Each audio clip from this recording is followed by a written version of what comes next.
कहाँ रखनी है। गोस्वामी जी कह रहे हैं जानकी जी को जब देखा हनुमंत लाल जी ने तो निज पद नयन दिए।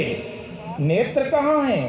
निज पद, अपने चरणों पर। चरण किसका प्रतीक होता है? पद किसका प्रतीक होता है? आचरण का प्रतीक होता है। जानकी जी की दृष्टि कहाँ है? निज पद नयन।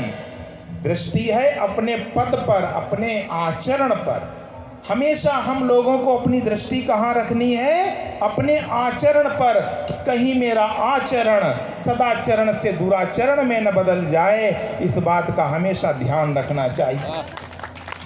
और मन कहाँ हो? निज पद नयन दिए, मन राम पद कमल लीन। मन हमारा विषय भोगों में नहीं, मन हमारा वासनाओं में नहीं, मन हमारा तृष्णाओं में नहीं, मन हमारा उस परमात्मा, उस भगवान श्री हरि, भगवान श्री कृष्ण, भगवान श्री राम के चरणों में लगा होना चाहिए। और यही दो शक्तियां थीं जो जानकी जी के सामने रावण यदि आता भी है, यदि आने का साहस भी करता है, तो जानकी जी उसको तिनका दिखा करके कहती हैं, अरे रावण, तू होगा त्रैलोक विजयी, तूने जीता होगा तीनों लोक, लेकिन मेरे सामने तेरी औकात एक तिनके से ज्यादा कुछ भी नहीं है। ये शक्ति कहां से मिली जानकी जी को? संस्कारों से मिली, सदाचरण से मिली। यदि वो आचरण इतना शुद्ध पवित्र न होता तो 10 महीने किसी अपहरण करता और ऐसा त्रैलोक के विजेता रावण के यहाँ जानकी जी सुरक्षित नहीं रह पाती।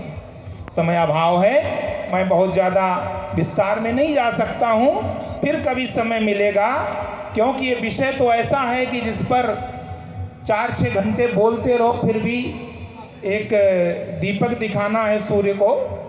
इसी के साथ मेरा यही संदेश है कि हमारी जो युवा पीढ़ी है, हमारे जो पति पत्नी हैं, इनको 2 चीज़ों को ध्यान में रखना चाहिए कि हमारी जो हिंदू सनातन संस्कृति है, पाश्चात्य संस्कृति का त्याग करके अपनी संस्कृति को अपनाएं और सहनशीलता को धारण करें।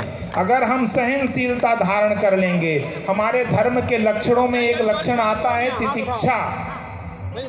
अगर हम तितिक्षु बन गए, तितिक्षु का मतलब होता है सहनशील, सहनशील बन गए महाराज, तो जीवन में कोई भी संबंध टूट नहीं सकता और कहीं पर विपत्ति नहीं आ सकती है। अभी हमारे पूर्व वक्ता बोल रहे थे कि परिवार में क्या होना चाहिए? सम्मति होनी चाहिए, हमेशा सम्मति बनी रहेगी। अगर ईगो बीच में नहीं आया, सहनशीलता बनी रही, अगर हम तितिक्षु बने रहे, तो इस तितिक्षु को लेकर के हम अपने धर्म का पालन भी कर लेंगे, क्योंकि ये धर्म ही हमारा रक्षक है। महाभारत में आता है कि धर्म एव हतो हन्ति धर्मो रक्षति रक्षितः। इसलिए इस धर्म का पालन करते हुए, अपनी हिंदू सनातन संस्कृति को धारण करते हुए हम आगे बढ़ें। इसी के साथ अपनी वाणी को विराम।